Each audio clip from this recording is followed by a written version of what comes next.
What's up, magical misfits? Drew here, and I think I'm gonna title this video Self-Care Ramble, or maybe it'll be Self-Love Ramble. I don't know. And that's not because I'm gonna sit here and talk about methods for self-love and self-care. The reason I want to title it as such probably is because there's a lot.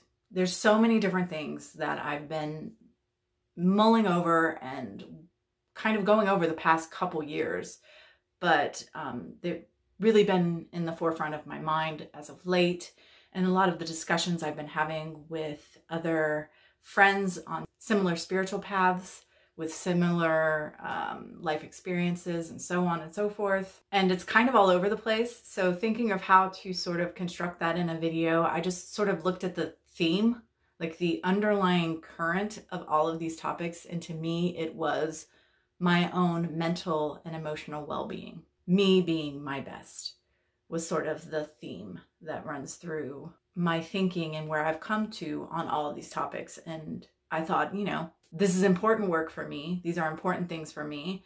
And my channel is about sharing that sort of stuff. And it is not only for my own psychological and emotional well-being, but it absolutely ties to my spirituality, and it stems from my spirituality, my sort of growth in these areas. So yes, this video is gonna kind of be all over the place, but again, there is this common thread through these topics. So I don't even know where to start. I don't know where to start. There's been a lot, and there are several instances in my life that revolve around this one theme that I'm gonna start with, but this theme is this idea that it's complicated, it's nuanced. So I was raised in a household with narcissistic abuse.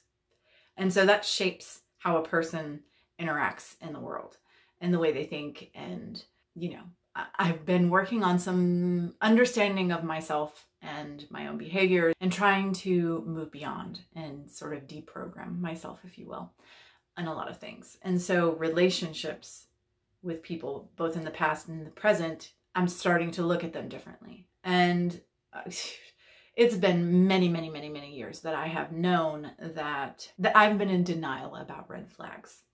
Let's put it that way.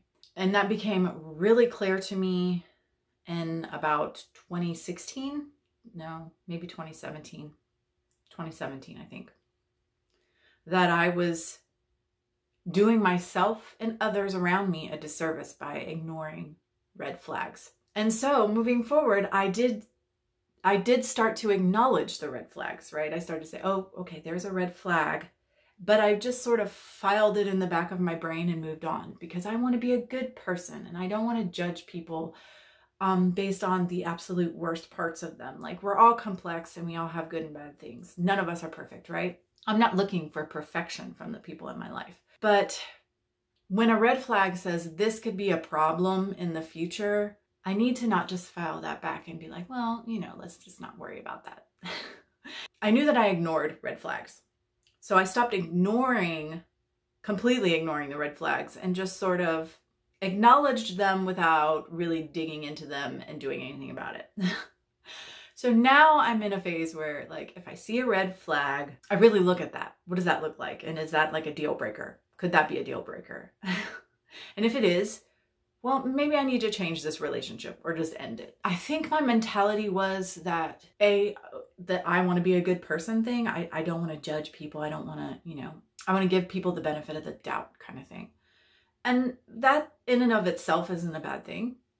But there's also this element of still tying into the I want to be a good person thing, I guess, on some level, is this idea that I want to give everybody a chance. It's not even the benefit of the doubt. It's just, let's get to know each other and let's be friends, even if we're not a perfect match. And I've really started to analyze that over the past year or so. I think on some level, I felt like if I were picky and choosy and was like, this person is not for me, not that I didn't do that at all, because I definitely did that, but I wasn't as discerning as I could be when it came to my personal relationships with people. And I think that I was doing not only myself, but those people a disservice. Just because someone isn't right for me or I'm not right for someone else doesn't mean that anyone is saying that you know, I'm not saying that person's a bad person. They're not saying that I'm a bad person. We just don't jive for whatever reason. Like, we don't have common interests, or like, I mean, there's a million reasons why, right? I think we all take everything so personally. And I am guilty of this, but I think that I also worry about that with other people. Like, if I don't, you know, strive to create or maintain this relationship, they may feel like I'm saying they're not worthy of my friendship, or that that I think they're a bad person in some way or whatever. But like, that's not the case. There are just certain people that we click with, and that it's right, and that's good, and it's a good, healthy relationship, and it's beneficial. And then there are other people that that's not as true of. I mean, it's still like, I've talked about this on my channel a little bit before, but I had a friend in the real world, and I have plenty of really great, happy memories with that person. But ultimately, there were so many red flags that I ignored, because I was like, well, let me just look at the good parts of this person. And it totally blew up in my face twice. Twice for the same issue, for them not being able to accept that I have a completely different understanding of relationship with and view of darkness than they did. For them, there was nothing good about it, and it was actually all an illusion, and it wasn't real, and it needed to be shot up with pink love and light. And for me, that was not the case. And like, we had gotten into one argument about it, sort of. I mean, I wasn't arguing, but I had triggered them and upset them once, the first time we ever tried to talk about it. And then for years, I just kept that part of myself away from this person until it ultimately came up again. And it was this, like, there was no explosion. It's just the person totally ghosted me and was done with me, because, again, never said you're wrong. I just said, I don't agree with you about this, and this is how I see it. And that was just, to me, that's not a real friendship. But they're a lovely person, but we obviously just aren't the right people for each other, right? And there's lots of other things, but I was deeply hurt at the end of that relationship, and I believe they probably were too. And that could have been avoided had I not ignored all those red flags. So, you know, this is a theme for me, and it's something I've been actively working on within myself for the past, you know, a few years. And it as I get deeper and deeper, obviously I understand it more, and I'm getting better, hopefully, with the whole thing. But me saying that this person isn't right for me to be in a relationship with, friendship, whatever, is not a judgment of that person as much as it's a judgment of me and what I need. It's a discernment about what is best for me. And ultimately, I believe that's best for them too, because again, I have multiple examples of relationships falling apart for various reasons, with this theme sort of running through, and everybody's hurt, and it's awful. So I've really been talking to myself about this, you know, because again, before last year, I would have had this attitude of, no, you know, give everybody a chance. And I'm not saying that I'm not going to give people a chance, that I no longer give people the chance to be my friend. Like, it's some great reward, but we'll get into that because that's a whole other thing. But I will.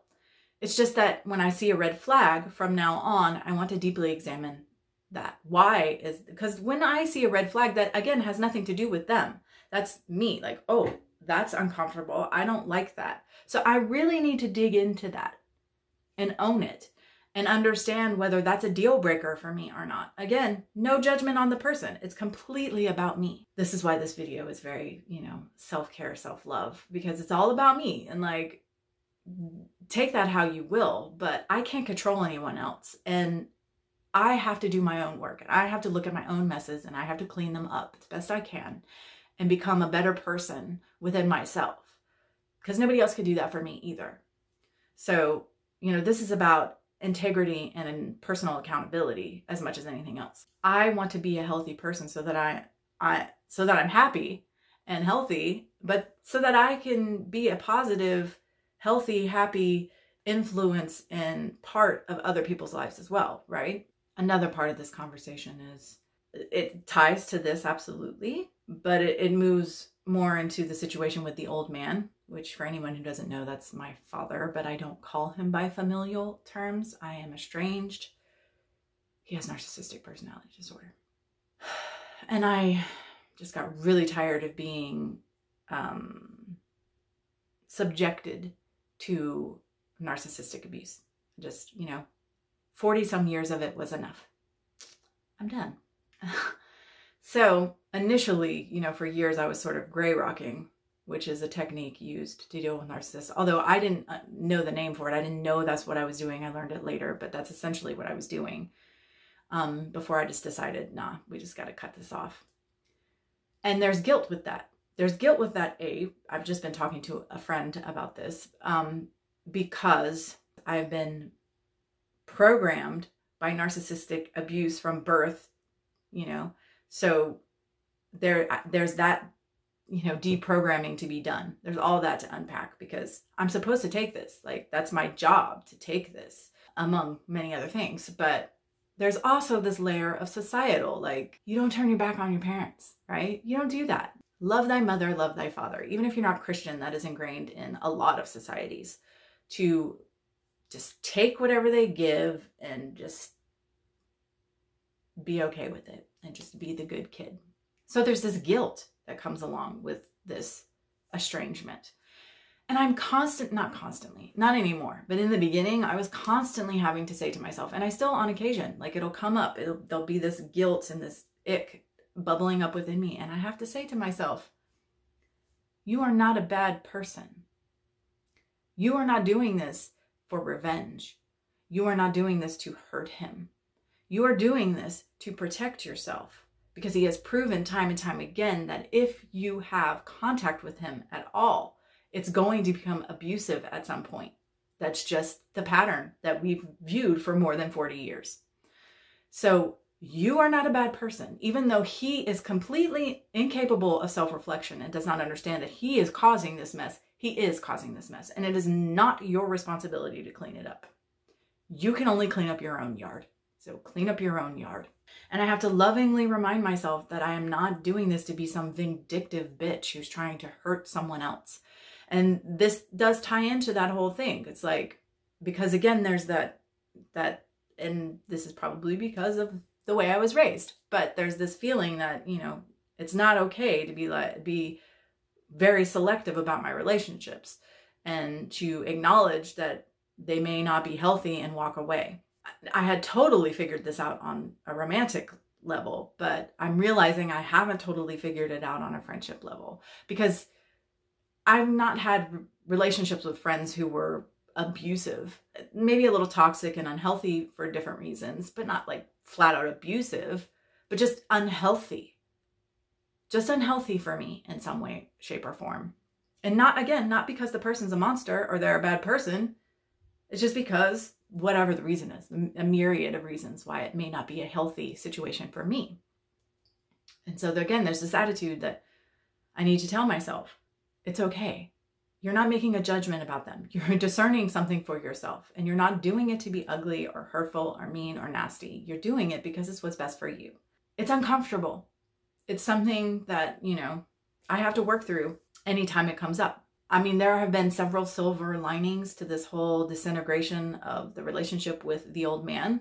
But one of the things I'm most grateful for in this whole thing is, I don't know how to word it, kind of owning my divinity, the divine within me. Like, I'm not saying I walk around doing this 24 hours a day, because I don't, but I can look at other people and recognize that spirit lives within. Like, they are sacred, right? But through this whole situation, I have definitely recognized my own sovereignty, my own sacredness.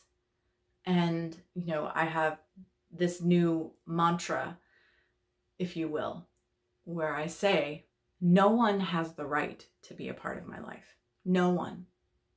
Not a single soul on this planet. I have children. I have parents. My husband. None of them have the right to be a part of my life.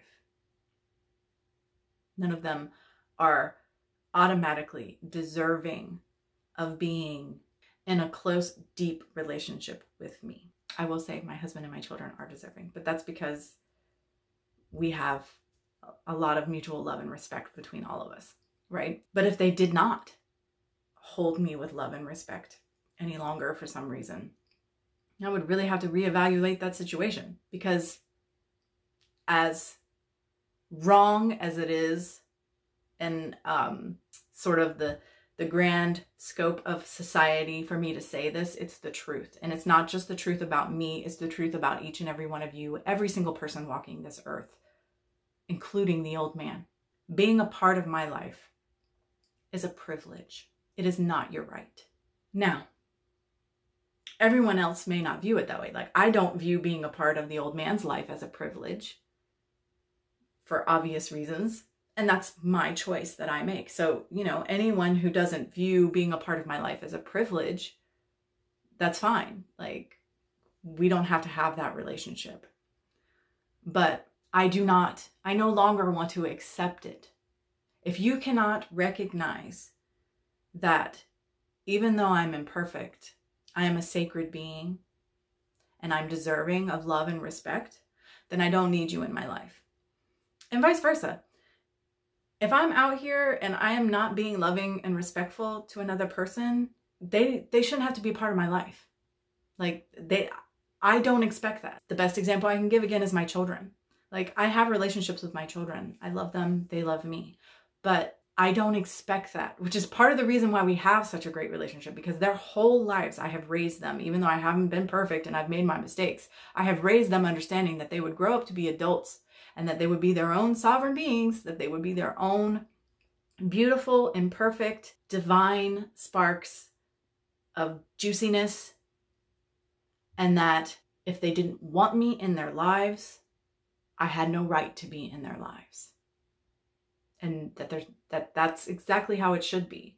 That if our relationship was not a healthy, loving relationship based on love and respect, that I wasn't deserving. And so I've done my best to raise them with that in mind. And that's why my children love me. And even though they're all grown, 2 of them don't live with me, but we still have a good relationship. And, you know, my daughter is forever, like, she wants me to come visit and stay with them. And like, they are my children. We love each other and we're friends. And we don't agree about everything. We don't get along about everything. You know, we don't have the same opinions about every single thing, but we respect each other. So it's all good. We don't abuse each other. We don't manipulate each other. We don't betray each other. We don't lie to each other.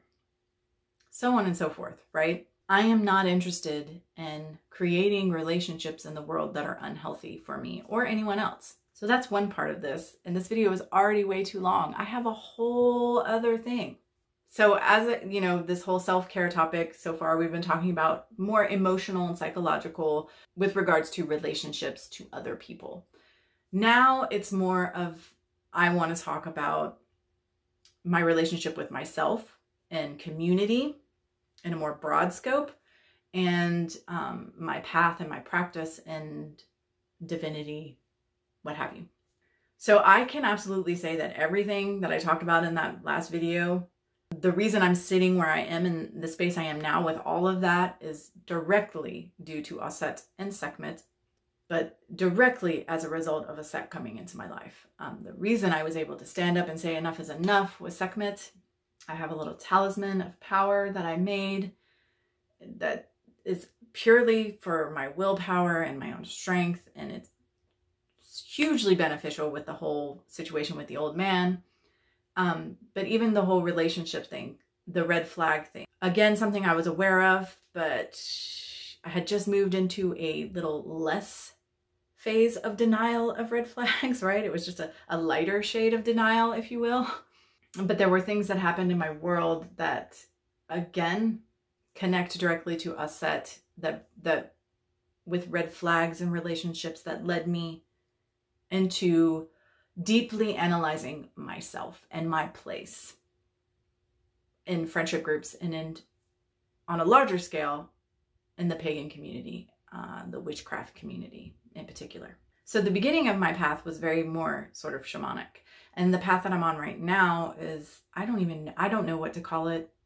Obviously, I'm being influenced by Cometics and Heka and more ceremonial stuff, but neither of these things look like what I might refer to as a more traditional witchcraft or Wicca or any of that. The festivals, the Sabbats, I never resonated with all of them completely anyway, but now I'm starting, you know, I have started over the past year. Yeah, it's been almost a year that I had started observing Osset's festivals, or festivals that I might associate with Osset, like Egyptian New Year. And so my relationship with the Sabbats is starting to change a bit. Like one of her festivals falls on Yule. One falls very close to Ostara, one falls very close to Mabon, one falls very close to Midsummer. These are all the, you know, the equinoxes and the solstices were the ones that always resonated with me anyway. But even Samhain has shifted for me, because there's this 6-day festival that stretches through Samhain, starts before, ends after. And while I did observe Samhain in my own way, it wasn't really what it had been for me in the past. So that whole thing is changing and shifting, and I actually feel really good about that. That's kind of a little side note, but something that's going on with my practice. Over the past, since Osset has come into my life, I have, you know, I've worked with herbs in my own personal practice a handful of times, not very many. Or even, I mean, I like candles for her, but like my spell work has not been correspondent heavy. It has been more on a line of what I would think of as manifestation than witchcraft. Just spoken word, which is a spell, maybe some gestures, sort of affirmation-y kind of deals, just words and breath, air being very important, and been very focused. There's several reasons for that. I've gotten a lot of guidance through various mediums, having tarot readings done for me, pulling cards myself to talk with Ost, guidance from Thoth, work in the astral, meditations, various reasons why I moved that way and continue to move in the directions that I am. And for me, there came a point, and it's been some time now, over a year. Well, yeah, over a year, where I realized there was I was diverging from what I might have called my witchcraft practice. And so I started to examine labels again. I also felt some ickiness around gatekeeping, which forced me to look harder at myself and to acknowledge that there are a lot of parts of myself that I have shared either very little on this channel or not at all, because they aren't specifically what other people would label as witchcraft. And I mean, we could talk about whether that, you know, whether that's a good thing or a bad thing, or, you know, whether it even matters. But I presented very witchcraft heavy on my channel. It was a witchcraft channel. But part of the reason why I've been struggling with content and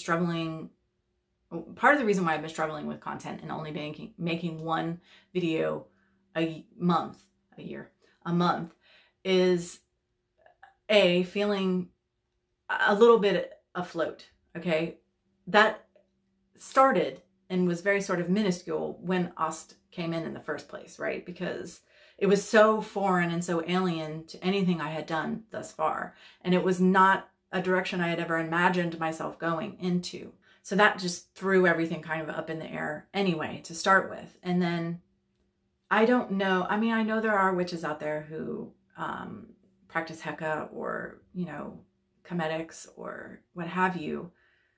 But I don't really know how I feel about that, because I just don't know where there are safe spaces, I guess is what I'm getting at. I know that there are people who would probably have a lot of problems with my practice, just for the fact that I'm a devotee of Osset, and that I work with Thoth, and I have worked with Sekhmet, and that I study all the things, and that I am trying to do some reconstruction, but in a way that makes sense and fits me. Like, it's just, I wouldn't call myself a reconstructionist, but there's definitely some of that going on, and it's a whole thing. And I don't feel safe seeking out others on the same path, if I'm honest.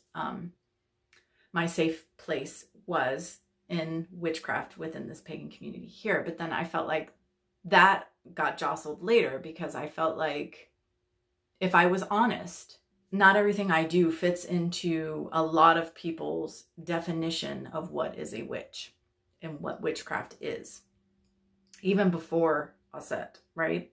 And I started to realize that honestly, I was limiting myself. I started to examine my own personal, only my own personal ideas about what witchcraft is and what magic is.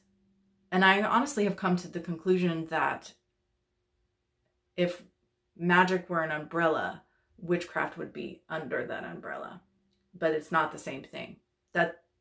Feel about that how you will.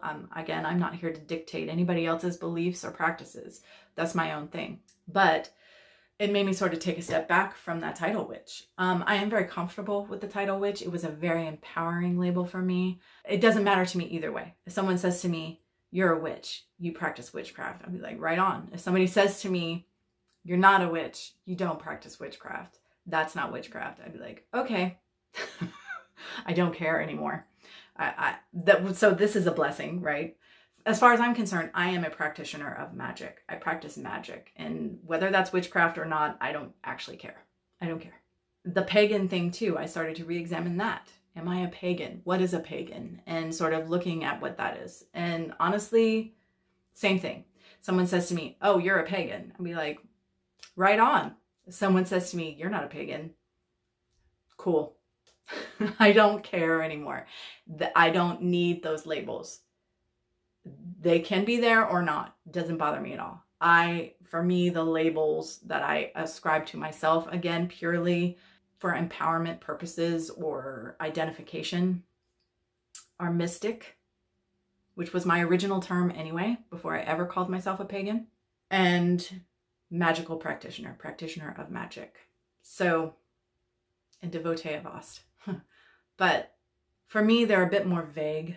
They're less pinned down. And I think that there is a lot more room, even though you could walk into a room of 100 people and there be a vast different idea of what witchcraft is. I think it would certainly be more concrete in those people's minds, whether they agreed with each other or not, than mystic might be. The same is true with practitioner of magic. What does that look like? I mean, that could fit into any of those things, right? Both of those things could fit in any of those circles. That's what I like about it.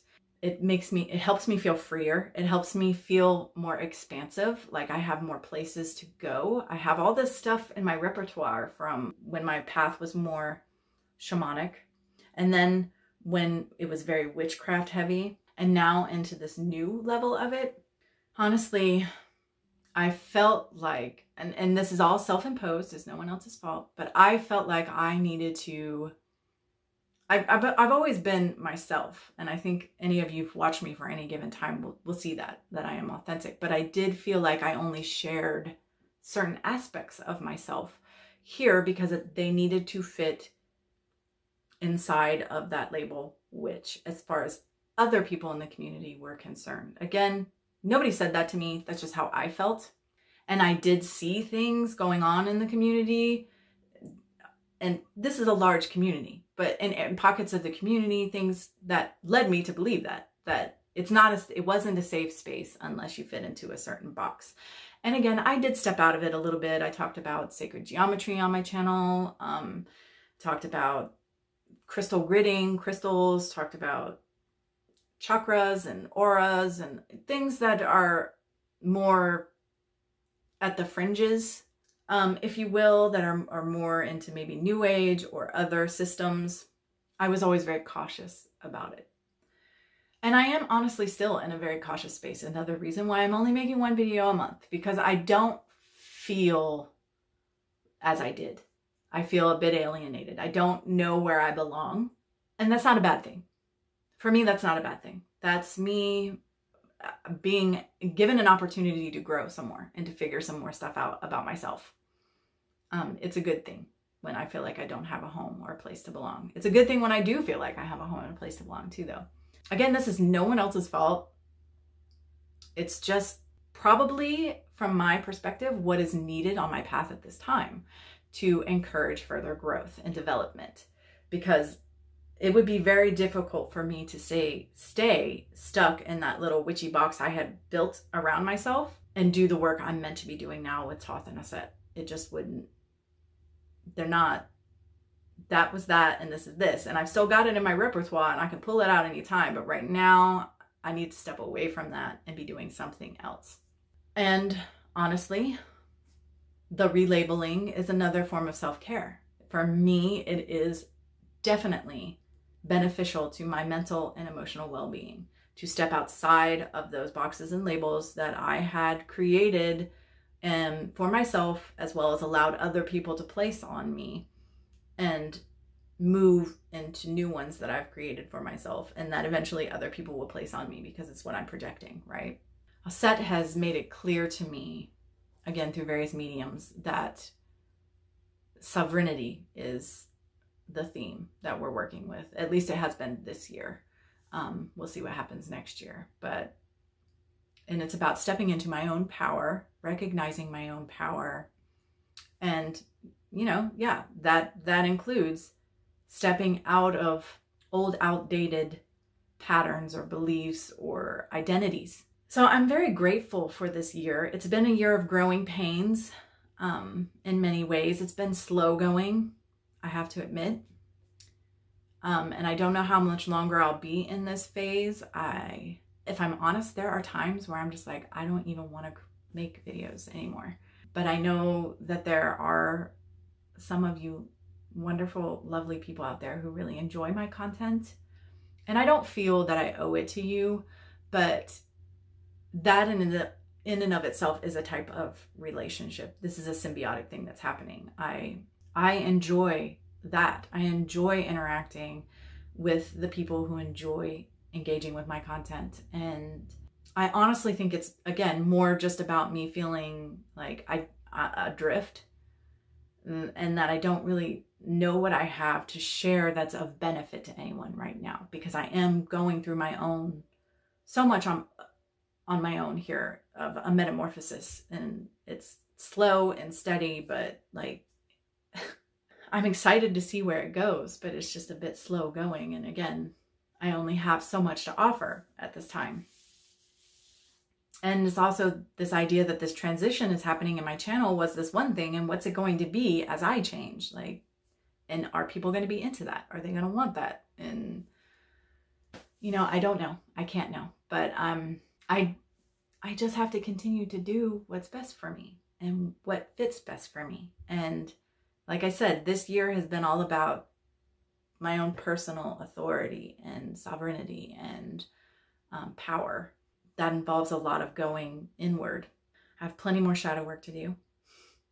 I've begun to once again practice Reiki on a daily basis to rebuild that relationship with channeling energy, because I had a dream that led me to believe that that was a good idea. So that's what I'm doing. That had been something that kind of fell by the wayside a bit. And it definitely wasn't a daily practice, and it hasn't been for years, but it is again now. I still have not dived in deep with my scrying practice the way that I want.